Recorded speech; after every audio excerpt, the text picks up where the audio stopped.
یہ ساری کائنات ایک شہنشاہ نے بنائی، مجھے بھی آپ، پھر وہی ہمیں موت دینے والا ہے۔ ہم روز میتیں دیکھتے ہیں، قبرستان بڑھتے دیکھ رہے ہیں، اور معصوم بھی جا رہا ہے اور بڑا بھی جا رہا ہے۔ جو موت دینے والا، کون مرنا چاہتا ہے؟ تو کہا اللہ یتوفی الانفس حین موتها والتی لم تمت فی منامها، اللہ ہے جو تمہیں موت دیتا ہے، جو تمہاری روحوں کو نکالتا ہے۔ ایک موت ہے طارق جمیل کی، عبد الخالق کی، زید کی، عمر کی، بکر کی، جو انڈیویجولی مر رہے ہیں۔ ایک موت اللہ نے کائنات کی رکھی ہے کہ جب وہ پوری کائنات کو ایک جھٹکے کے ساتھ موت کی نیند سلا دے گا۔ اور قرآن بھرا 1000 آیات ہیں آخرت کے متعلق، 6000، یعنی 1/6 قرآن صرف آخرت بتاتا ہے کہ تم کہیں دنیا کی بھول بھلائیوں میں گم ہو کر اسے اصل نہ سمجھ بیٹھو، اس کے پیچھے کہیں ایمان نہ برباد کر بیٹھو، کہیں آخرت، کہیں قبر، کہیں جنت کے سودے نہ کر بیٹھو۔ یہ دھوکے کا گھر ہے، یہ مچھر کا پر ہے، یہ مکڑی کا جالا ہے۔ روزانہ مولا علی رات کو دعا کرتے کہ الیہ تغررتی، الیہ تشوقتی، الیہ تزینتی، ہیہات ہیہات غری غیری قد بتتک ثلاثا وعمرک قصیر ومجلسک حقیر وخطرک یسیر آہ آہ من قلت الذات وبعد السفر ووحشت الطریق۔ روزانہ تہجد کی نماز کی دعا کیا تھی؟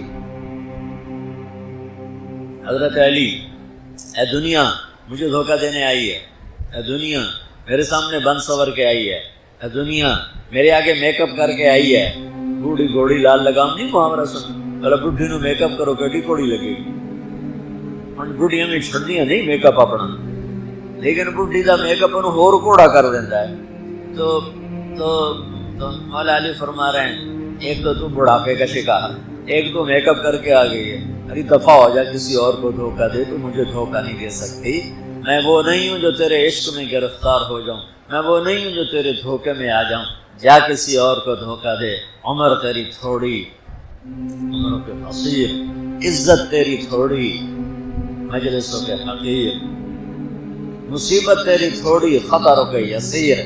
پھر گڑ گڑاتے ہوئے یا اللہ یا اللہ، میرا سفر لمبا ہے، میرے پاس عمل تھوڑا ہے اور مجھے اکیلے جانا ہے۔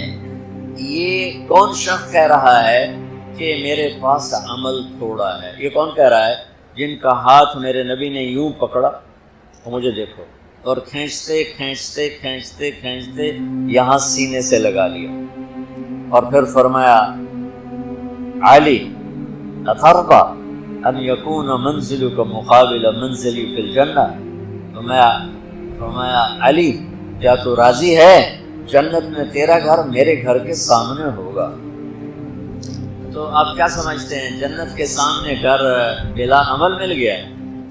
صرف داماد کی وجہ سے نہیں ہے، صرف چچا کا بیٹا ہونے کی وجہ سے نہیں ہے، اپنے عمل کی وجہ سے ہے کہ تیرا گھر میرے گھر کے سامنے۔ ایک دن آپ تشریف لائے اپنی بیٹی سیدہ فاطمہ کے گھر، بچے سوئے ہوئے اور حضرت علی بھی سوئے ہوئے، تو حضرت حسن کی آنکھ کھلی تو انہوں نے کہا اماں پانی، تو حضرت فاطمہ اٹھی، گلاس اٹھایا پانی گھڑے سے لینے کے لیے، تو آپ نے کہا فاطمہ کر گلاس لے لیا، اور گھڑے کی طرف نہیں گئے، باہر نکل گئے۔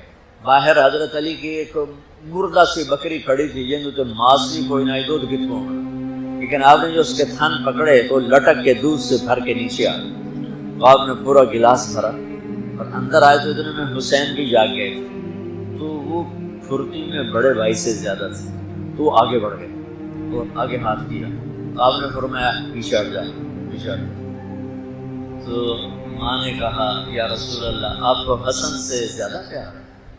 آپ نے کہا میرے تو دونوں آنکھوں کی ٹھنڈک ہے، میرے جگر کے ٹکڑے ہیں، لیکن یہ حسن نے پہلے مانگا ہے، یہ بعد میں اٹھایا، پہلے اس کو پلاؤں گا پھر اس کو پلاؤں گا۔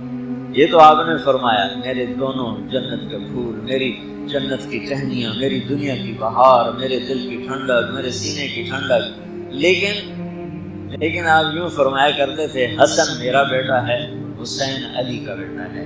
کس وجہ سے کہ حسن یہاں سے یہاں تک بالکل اللہ کے نبی کے مشابہ، یہاں سے یہاں تک، اور نیچے علی کے مشابہ۔ حسین اس کا الٹ تھے، یہاں سے یہاں تک 100% اپنے باپ کی کاپی تھے، اور یہاں سے نیچے 100% اللہ کے نبی کی کاپی تھے۔ جس مشابہت کی وجہ سے آپ اکثر فرماتے حسن میرا بیٹا ہے، حسین علی کا بیٹا ہے۔ حسن کو ادھر اٹھاتے تھے، حسین کو ادھر اٹھاتے تھے، یہ دائیں بائیں کا فرق بھی فرماتے تھے۔ یہ بھی بتاتا ہے کہ آپ کا قلبی میدان ذرا حسن کی طرف زیادہ تھا، دونوں ہی آنکھوں کی ٹھنڈک تھی۔ تو آپ نے حسن کو پلایا، حسین کو پلایا، بچ گیا فاطمہ کو پلایا، آپ نے خود نہیں پیا۔ پھر فرمایا بیٹی فاطمہ تو میں یہ دونوں حسن حسین۔ اس سارے واقعہ میں مولا علی سوئے رہے، وہ نہیں اٹھے، حضرت علی سوئے رہے، ان کی آنکھ نہیں کھلی۔ تو فرمایا فاطمہ تو میں یہ دونوں، اور یہ جو سویا ہوا ہے یہ آخرت میں اکٹھے ہوں گے ایک ہی جگہ پر، مکان واحد یوم القیامہ۔ بچوں مجھے بتاؤ، جس آدمی کو اتنا اونچا مرتبہ ملنے والا ہو وہ کہہ رہا ہے عمل کوئی نہیں، میرے پاس عمل کوئی نہیں، تو ہماری نسل تو فرض نماز چھوڑ گئی ہے، تو یہ کس منہ سے اللہ کے سامنے کھڑے ہوں؟ اس نماز کو میرے نبی نے آتے ہی بتایا، جاتے بھی بتایا۔ آپ کو دائی نے جب ماں کے پیٹ سے نکلی اور آپ کو سنبھالا تو حضرت آمنہ کے پہلو میں لٹایا، تو جو ہی وہ پیچھے ہٹی، مجھے دیکھو آپ نے ایسے کروٹ بدل کے الٹے نہیں ہوئے، فل سجدے کی اس حالت میں چلے۔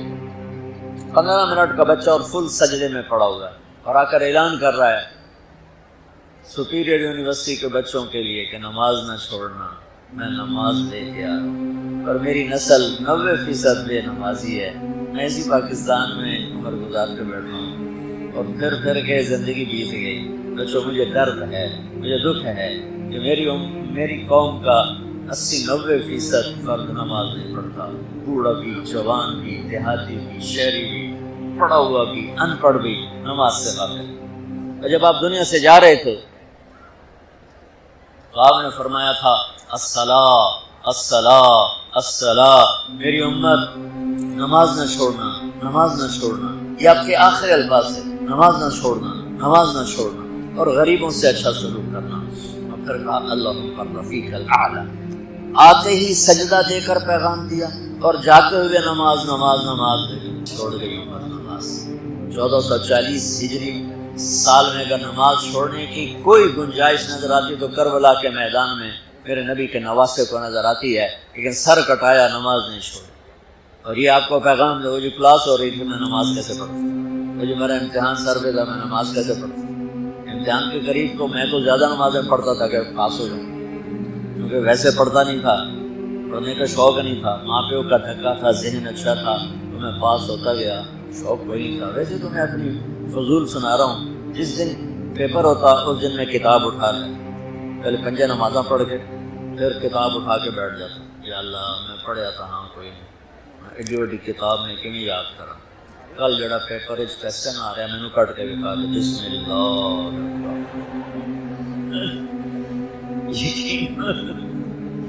میں نے FSC تک ایسے ہی پاس ہوا، بسم اللہ الرحمن الرحیم۔ 15-20 دفعہ میں یہ کام کرتا ہوں، تو 15-20 دفعہ میں 150, 200, 300 صفحے اس طرح ہو جاتے کہ جب جہاں سے وہ کھل جاتا تو 10-12 صفحے میں ادھر پڑھ لیتا، 10-12 ادھر پڑھ لیتا، اور اللہ کا احسان تھا مجھے رٹا لگانے کی ضرورت نہیں پڑتی تھی، مجھے یاد ہو جاتا تھا۔ اچھا، میں آرٹ سینٹرل ماڈل جیسا اسکول، اس وقت لاہور میں 2 بڑے اسکول، ایک سینٹ اینتھنی اور ایک سینٹرل ماڈل، تو اب تو سب ٹھنڈے ہو گئے۔ میں 8ویں میں 2nd آیا پورے اسکول میں۔ اب میرے کلاس ٹیچر کو تو خوش ہونا چاہیے تھا، کلاس انچارج، وہ خوش ہونے کی بجائے حیران ہو رہے، ناراض ہو رہے، وہ تو پڑھتا تھا ہے نہیں تو 2nd کے میں آ گیا۔ بسم اللہ دی برکت۔